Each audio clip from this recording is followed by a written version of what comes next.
윤 대통령은 민생 상황에 관한 절박함도 인식하지 못하고 있는 듯했고 총선 민의를 수용하겠다는 자세도 찾아볼 수 없었다. 국민이 바라던 대통령 답변을 철저하게 외면하고 야당이 제기한 민생회복과 국정기조 전환 의제들에 대해 일일이 거부 의사만 밝히며 시간을 허비했다. 영수회담에 배석했던 진성준 정책위 의장이 원내대책회의에서 한 말입니다. 진성준 정책위 의장은 앞으로 민주당은 국민과 함께 윤 대통령과 정부를 더 설득하고 더 강력하게 요구해 나가겠지만 거기에 그치지 않겠다며 고강도 대화 압박을 예고했습니다. 이번 영수회담은 방송사들이 실시간 중계하면서 온 국민들 지켜봤는데요. 이재명 더불어민주당 대표는 윤석열 대통령과의 첫 영수회담에서 A사용지 10장에 달하는 원고를 15분간 읽으며 윤 대통령에게 민생은 물론 최상병 특검 등 정치 현안에 대한 갖가지 목소리를 쏟아냈습니다.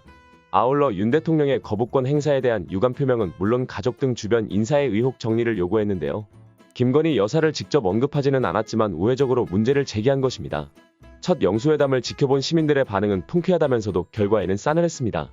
시민들은 이렇게 반응했습니다. 옆에 두고 할 말 다 했네요. 재명이 형, 이제부터 국회 가서 해결하소. 이재명 그 전 연설한 것들 챙겨봐야겠다. 명연설이네. 서울대 간 게 의심스러움. 온통 머릿속엔 백석은 넘겼으니 탄핵 맞고 이탈표 막으면 3년 간다는 대가리 국립뿐인 듯. 대통령님 졸지 마세요. 특검을 거부한 자가 범인이라고도 하셨습니다. 김건희 특검, 한동훈 특검 받아들이라. 이재명이 대통령 같다. 누가 대통령인지 참네. 이재명 대표에게서 대통령의 품격이 느껴진다. 그냥 최후 통첩하고 왔네. 윤이 받아들이지 않으면 돌이킬 수 없는 결과가 나올 듯. 이제 안전벨트 매고 정신 차려야 할 때가 왔네. 시민들은 30일 윤 대통령과 이 대표의 영수회담을 두고 소통에 대한 기대감이 실망으로 돌아왔다고 입을 모았는데요. 영수회담에서 할 말을 다하면서 포스를 보여준 이재명 대표가 마치 대통령 같다고 말하며 윤석열 대통령은 표정관리 못하고 쩔쩔매는 모습에 당장 내려오라고 말하기도 했습니다. 윤 대통령 취임 720일 만에 처음 성사된 만남이지만 2시간 넘는 논의 결과치고는 허망하다고 말했습니다. 윤석열 대통령과 더불어민주당 이재명 대표의 첫 영수회담이 빈손으로 끝나면서 국회 내 여야 대치가 한층 가팔라지는 상황이 되고 있는데요. 민주당이 최상병 특검법의 5월 임시국회 중 처리에 고삐를 틀어지기 시작했습니다. 이번 윤석열 정부 들어 첫 영수회담 개최 이후 원내 일당인 더불어민주당의 기세가 만만치 않습니다. 특히 영수회담에서 이재명 대표가 제안한 다양한 민생회복 방안에 대해 윤 대통령이 거의 수용하지 않았다면서 강공 모드를 예고하고 있는데요. 민주당은 당장 최상병 특검법, 전세사기 특별법 등 시급한 쟁점법안 처리를 위한 5월 임시국회 본회의 개최를 놓고 대여 압박 수위를 최고조로 끌어올리고 있습니다. 국민 10명 중에 7명 이상이 최상병 특검이 필요하다고 응답했다는 여론조사는 지난해부터 나왔는데요. 최근에 나온 건 최상병 특검이 국회를 통과할 경우 윤 대통령이 거부권을 행사해야 한다고 보느냐는 질문에 65.2%가 안 된다고 답했습니다. 심지어 TK와 PK에서도 대통령이 거부권을 행사하면 안 된다는 응답이 과반을 넘었는데요. 군 사망 사건에 주목하는 이유는 우리가 과거의 일을 여전히 기억하고 있기 때문이 아닐까 하는 생각을 하게 됩니다. 군복무 중에 발생한 사망 사건이 진상이 명확하게 규명된 모습을 보지 못했었죠. 그래서 군에서 발생한 사망사고는 외압을 배제하기 위해서 민간 경찰이 수사하도록 법이 개정된 것이고요.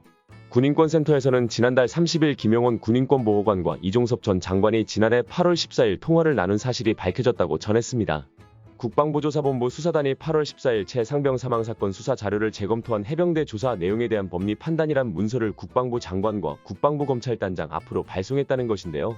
그리고 3일 뒤에 이 전 장관이 조사본부 간부와 법무관리관, 검찰단장을 불러서 연석회의를 진행했고 이 회의에서는 14일 작성한 법리 판단 문서를 바탕으로 8명 혐의자, 박정훈 대령이 이첩했던 8명 혐의자 중에 2명만 빼고 임성근 사단장 포함한 6명을 경찰에 이첩하는 취지로 재수사 결과를 보고했다는 겁니다.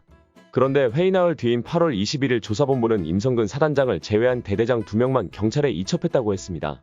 즉 임 전 사단장에게 혐의를 적용하려 했다가 14일과 21일 사이에 이게 왜 뒤집혔느냐가 핵심입니다. 윤석열 대통령은 이재명 대표가 최상병 특검에 대해서 수용하라는 의견을 내자 돌아온 건 침묵이라고 했는데요. 국민의힘에서는 총선 참패 이후에 다른 건 몰라도 최상병 특검 정도는 받아야 하는 게 아니냐, 이런 목소리도 나오고 있었는데 최근 들어 사그라드는 분위기입니다. 대표적으로 안철수 의원은 총선 참패 직후에는 최상병 특검법 개인적으로 찬성이라고 얘기를 했었는데요. 어제는 당론이 정해진다면 당원 입장으로서 당론에 따라야 된다고 입장을 바꿨습니다. 조경태 의원도 총선 직후에는 최상병 특검을 반대할 이유가 없다고 하다가 최근에는 특검을 야당이 일방적으로 하는 건 말이 안 된다. 여야 합의로 해야 되고 공수처나 경찰의 수사부터 지켜봐야 된다고 입장이 조금 변했습니다. 이 모든 것이 친윤계들이 내부 단속을 한 것이라고 했는데요. 윤석열 대통령과 그 세력은 국민의힘은 통제할 수 있을지 몰라도 지금 국민들은 통제하지 못할 것으로 보이고 있습니다. 전국민중행동을 포함한 6개 시민사회단체가 30일 오전 11시 프란치스코 교육회관에서 난 2년간 거부권을 남용해온 윤석열 정부를 규탄하는 윤석열 2년 거부권 거부대회를 연다고 발표했습니다.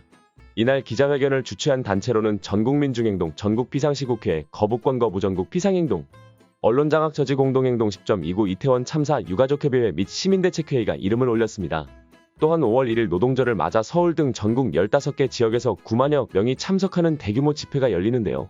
올 들어 신고된 집회 중 가장 큰 규모입니다. 30일 민주노총은 서울 등 전국 15개 지역 도심에서 8만 5천여 명이 참석하는 노동절 집회를 연다고 밝혔습니다. 한국노총도 서울 여의도에서 7천여 명이 참석하는 전국노동자대회 집회를 신고했는데요. 규모가 가장 큰 집회가 열리는 곳은 서울 광화문 일대로 2만 5천 명가량이 몰릴 것으로 예상된다. 이들은 집회에서 윤석열 정권 퇴진 등을 주장할 것으로 전해졌습니다. 이런 가운데 주목받은 판결 결과가 나왔는데요. 윤석열 대통령의 영화관 남비와 식사비, 대통령실 특수활동비 내역 일부를 공개해야 한다는 법원 판단이 항소심에서도 유지된 것입니다. 법원은 지난달 30일 한국납세자연맹이 대통령 비서실장을 상대로 낸 정보 공개 처분 취소 소송에서 1심과 같이 원고 일부 승소로 판결했습니다.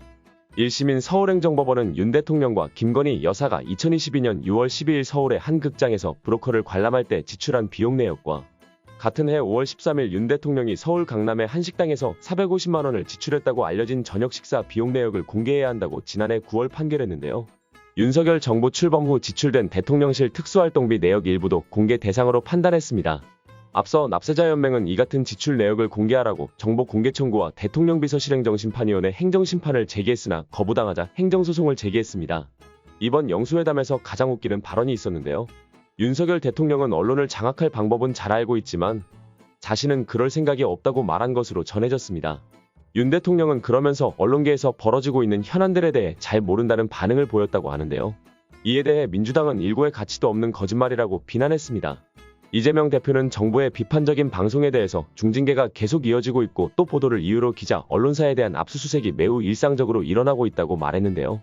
이 대표는 대통령 명예를 훼손했다며 언론사와 기자를 강제 수사하는 건 전례 없는 일이라며 MBC 법정 제재 7건도 집행정지가 됐는데 이런 과도한 수사나 법정 제재에 문제 있는 것 아니냐고 지적했습니다. 윤석열 대통령은 이에 대해 조작이나 허위 사실 관련 수사가 아니겠느냐며 구체적인 내용은 잘 모른다는 취지로 반응했다고 했습니다. 그러면서 과거 정부는 그랬을지 모르지만 자신은 언론을 장악할 생각이 없다는 발언도 이어갔다고 밝혔습니다.